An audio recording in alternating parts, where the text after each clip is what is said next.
tour rookie John Daly opened with a quiet 69. He began to make noise on day 2. I left Wednesday not thinking I was going to get in the tournament.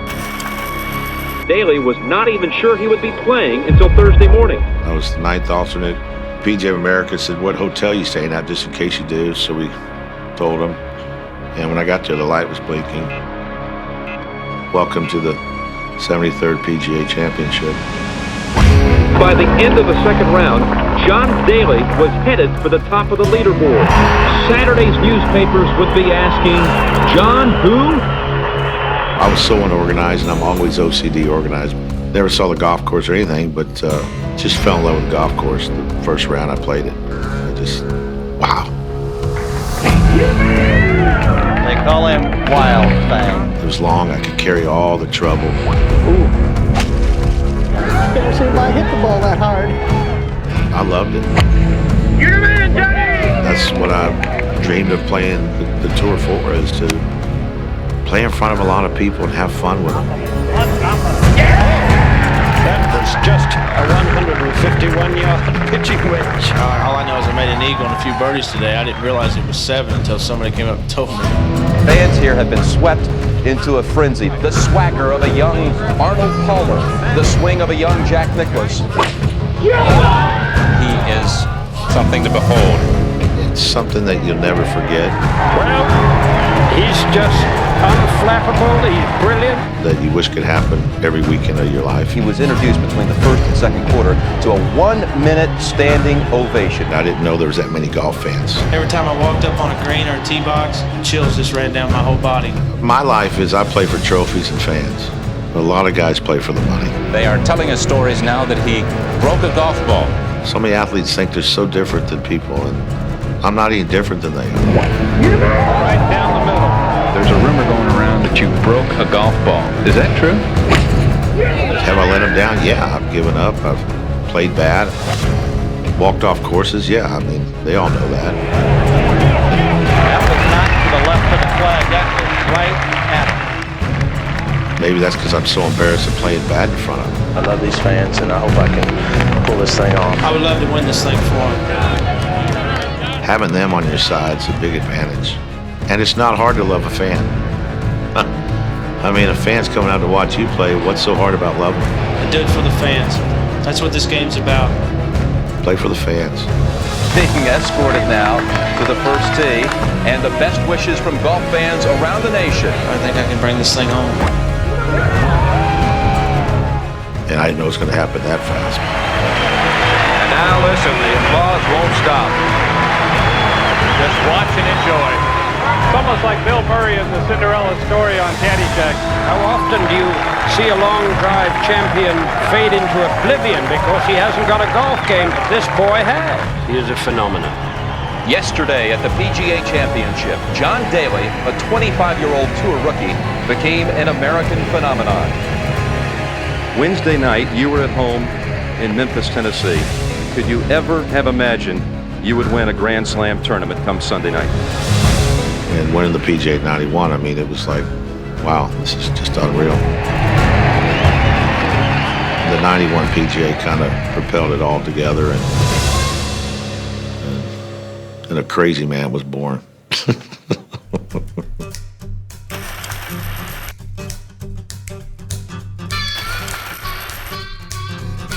Well, the legend lives on. We took Long John Daly down to the Centennial Airport to see how far Long John could actually drive a golf ball. I hear his new clubs are made of plutonium. I hear his power comes from cheeseburgers. To hit more fairways, the killer's extra big head gives you more forgiveness. 60 yards right down the middle of the tarmac for about an 800-yard drive. Just grip it and rip it. Most golf fans are asking now, is John Daly for real? Being a country boy, I'm not used to walking in restaurants and people knowing me. I don't know how to react to it too much. I'm not going to change my life because of what happened. I don't want to change my life. I'm just a good old country boy at heart, and I'm not going to change.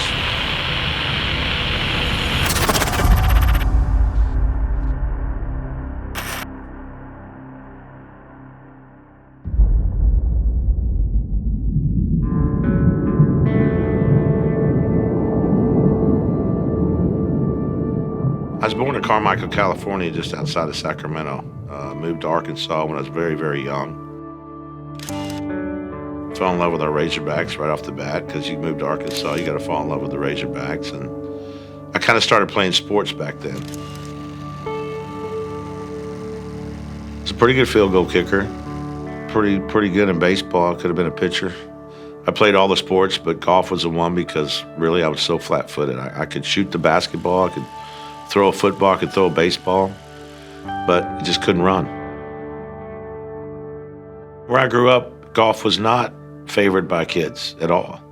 It was fishing, hunting. I barely got enough patience for golf. You think I'm having me for fishing? I mean, give me a break. And I've never been a guy that wants to really shoot guns. A lot of kids worked on their farms, and a lot of kids had jobs when they were young.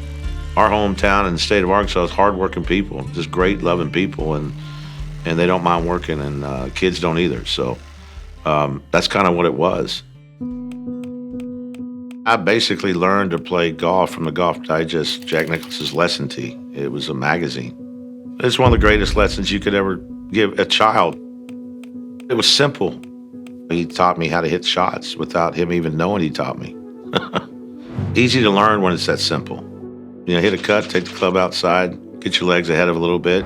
You want to hit a draw, delay your legs, take the club inside, roll the face over. Made perfect sense to me. Couldn't really play the golf course at the time. I was too young, so I learned how to play golf on a baseball field. You know, a cut was to the right field. Straight ball was center field. A hook was left field. Flops were to the mounds. Chip and runs were to third base. So that's kind of how I learned how to play golf. We didn't grow up in country clubs. We didn't grow up with that atmosphere of kind of had everything you need to be good at something. Didn't have that. You know, I didn't get my first pair of golf shoes till I was 14 years old, 15 years old. I played in sneakers. I wanted to win the club championship at Locust Grove, Virginia, so I could go get a pair of golf shoes. They said I was too young, so they didn't give me the trophy. Nor did I get the little gift certificate to go in the shop and get a pair of golf shoes.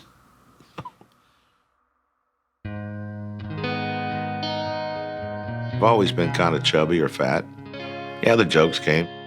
It was tough. I mean, fat slob, caught all the names you could ever think of, they called me, but I never really stayed in a place long enough to be able to get really, really great friends. We moved around so much that I never really had a chance to find friends. I'd be gone.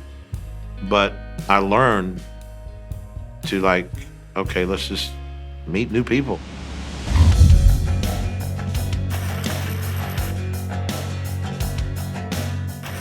I never really knew how really good I was, probably until really college. I go, wow, there's a lot of guys that can play this game. But I always felt like I could either hang with them, and I felt like when I was on, I could beat them. I was playing in Atlanta. I can't remember the kid I was playing with, but he was slow, he sucked, he thought he was great, and I could beat him by, 10, 15 shots that day. And I had a little pint of Jack Daniels in my bag and was sipping on it. And I think he saw me sipping on it and reported me.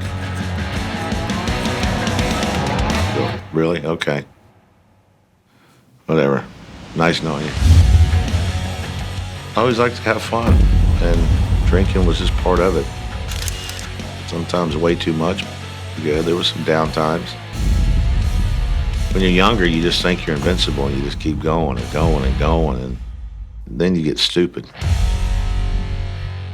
which I did many times.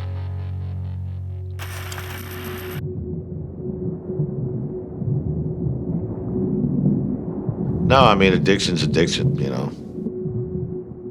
Started drinking at 9 years old. I mean, the way my dad treated me and my brother, most people would have drank. A lot of that's him. He was a construction engineer. He was kind of mean to me and my brother quite a bit. You know, he taught us how to swim by just pushing us in the pool. Jamie might have been 5, I was 4. When he drank, he was a beater. He hit us a lot. Sometimes he would hit us for no reasons.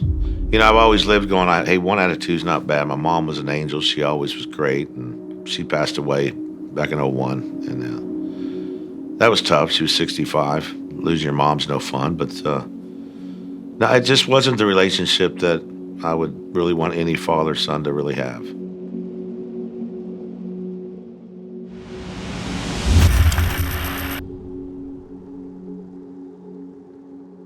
Everything we do is an addiction. We eat, we drink, I smoke. I mean, it seems like everything that we do is an addiction. John Daly calls himself a gambling addict. I didn't really gamble any different or any less, whether I was drinking or not drinking. Probably made better decisions sober. That'd be the only difference. I loved to play blackjack at that time, and it was easy to get markers. And you're not doing too well, they add up.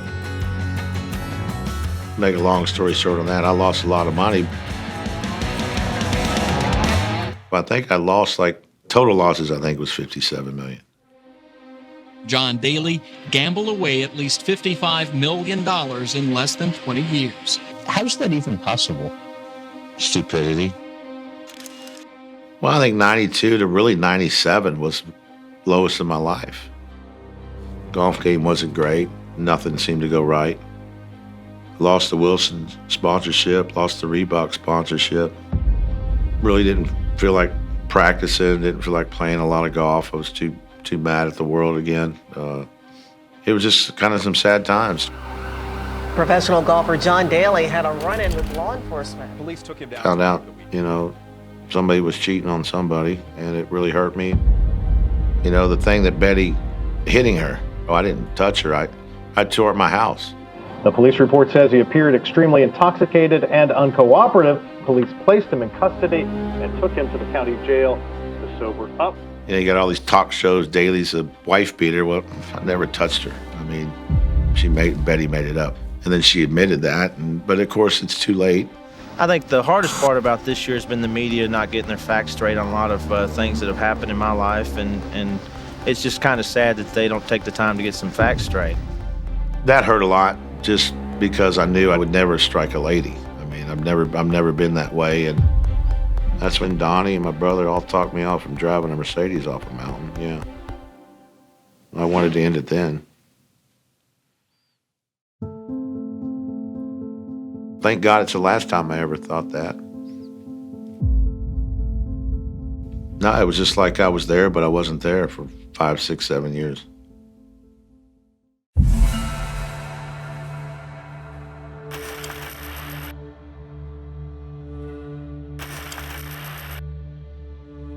Leading up to the Open, I had no confidence at all. None. Is he a man who's got to control his power and control his attitude if he's going to win more than that one US PGA Championship? I believe so, Steve. I think you've got to stop listening to the gallery and learn to, not take a driver on every hole. The golf game wasn't that good. Didn't expect anything. You said at one point that his following doesn't know anything about golf. John draws people that just want to see John hit the ball a long ways. They don't care about anything else. But when I got there, it's like, man, just love it here. Just absolutely love it here. And I think if there's any way I'm going to turn my career around again, it's right here. He's had troubled times, John Daly. This is for a 3, and there it goes. My putter's always been the thing that lets me down. But I played solid that first day. I was very proud of myself. To just be kind of around the lead, or if not in the lead, was great. You scored 7 birdies, which is obviously pleasing. I'm very happy. I don't think I've made that many birdies all year, so I'm real happy with it. Got a little confidence, which I haven't had, in quite a long time.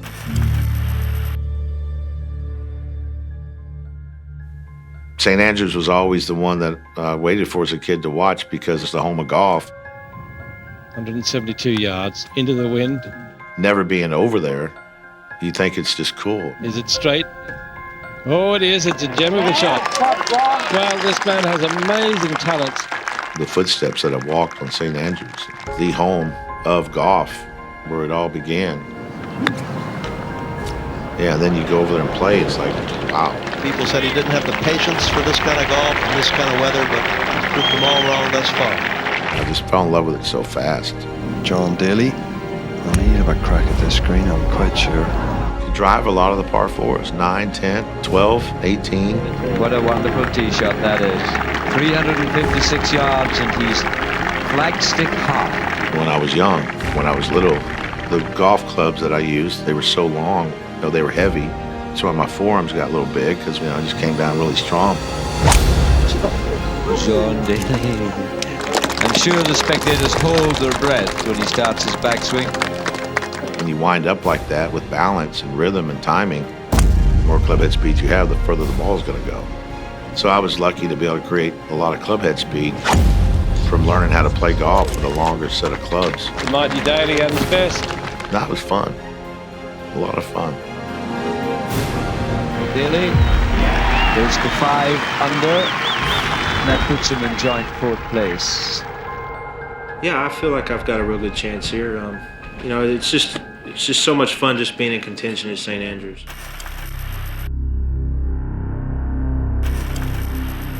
I've always been an open book. I don't have any hidden secrets or anything like that, and I've always been honest with my fans. Don't really remember too much about that time. That's when I was drinking, so I don't know. I don't really want to tell you what I did that night. I didn't have a lot growing up. Kind of did everything on my own. I taught myself how to play golf. So I'm kind of self-built. I'm a blue-collar guy.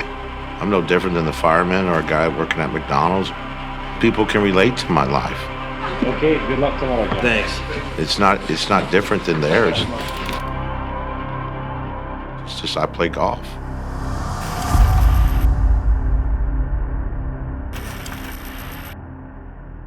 Sunday's round that would make anybody just lose their mind.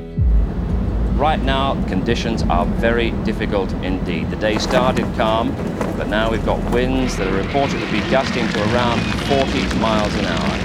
There's the man, John Daly, the wild thing. It was blowing hard. I'm thinking 4, 5, 6, 7 under is going to win the tournament. Well, we've been singing the praises of Daly's putting stroke. Here it's going to be really tested down this first green. Now that was inch perfect. In my total career, might have been the best putting round of my life. Not 1 putts, but the 2 putts. A lovely judgment into the fierce wind. I don't know how many 60, 80 footer, 100 footers I had that I 2-putted. That was pretty much what I did, probably the best of anybody that week. That day, I just felt something. I don't know what it was. It felt good. Daly goes for 1 and gets 1. Things are warming up. Birdie 4, birdie 6. There's John Daly hitting his second shot to the 6th. He's got 160 yards to the pin. Played it perfectly. I hit a really nice wedge shot into 7, birdied 7.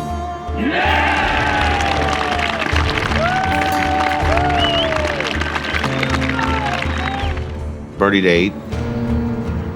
Oh, he got another one. Oh, he's suddenly looking dangerous. And a lot of people getting very excited about John Daly. Had a hell of a par on 9.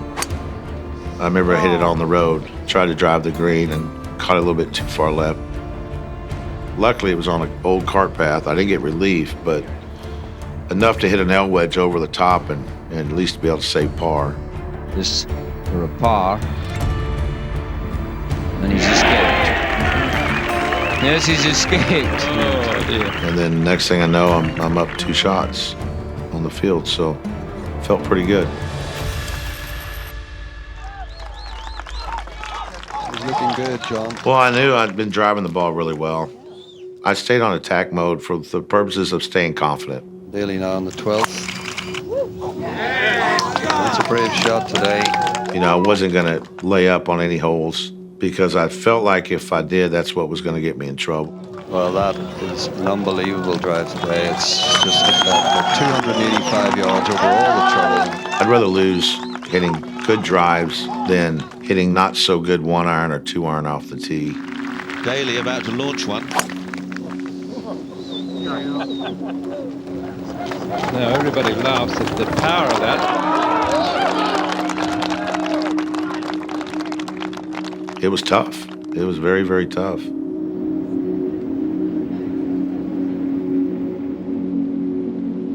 Daly has this putt to surely seal everything. It's a very neatly done putt. It's extraordinary when you remember that he drove through the middle of the night, 8th reserve for the US PGA Championship. He turned up and won in fine style, and everyone said, well, that's a fluke. And right in the palm of his hand at this moment is this, the greatest of all, the oldest of all championships. Unless we see a minor miracle, or a rather large miracle, that is it.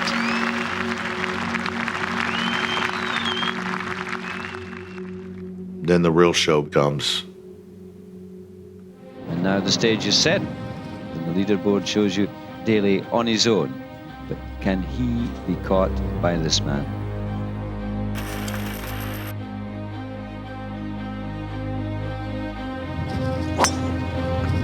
I'm in the scores tent. There's Daly, anxiously watching. I'm going, okay. He's still got a big birdie on 18 to tie me.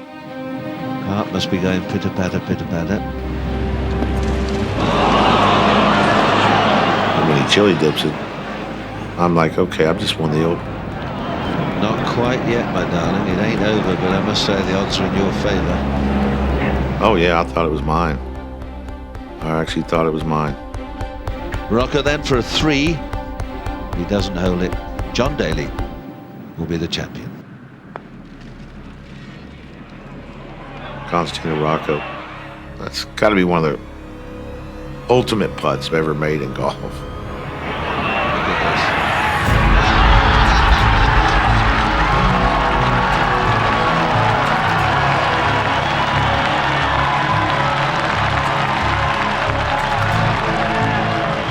I couldn't believe it went in. I mean, it was so perfect. It didn't go on the side. It didn't go on the right side. It didn't hit the back. It just went in like right in the middle.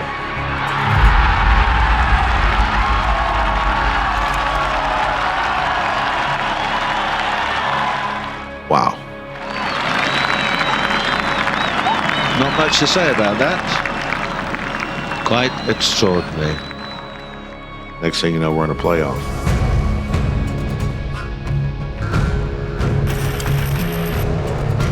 I think the most incredible thing that helped me, I didn't really want to have one, but I was ready for it. Constantino wasn't ready for it. His emotions hadn't died down yet. He didn't stop shaking until the second playoff. I tell you what, he's given that a bit of a rattle. He 3-putts 1. Make the bomb on 2. I just hit a perfect putt. I mean, that's about all you can say, and I got lucky and it went in.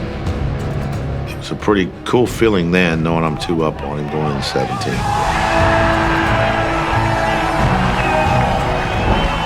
Then walk up 18, winning the 124th Open Championship. It's pretty cool.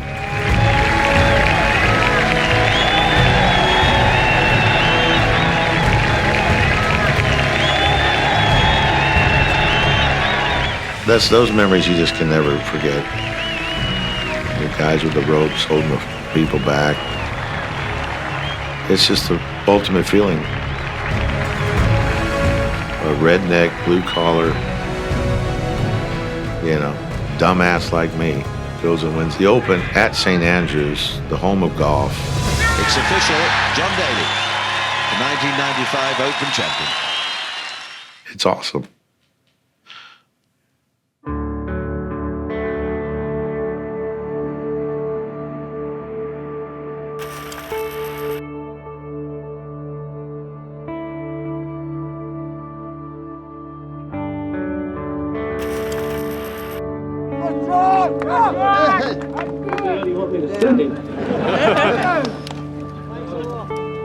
This is unbelievable. I've just lost the words. The names on that trophy. I mean, you could say that about a lot of majors, but that one's pretty unreal. This goes to everybody, all my fans at home, but it especially goes to you people who rooted for me this week. God bless you. Man, this is awesome.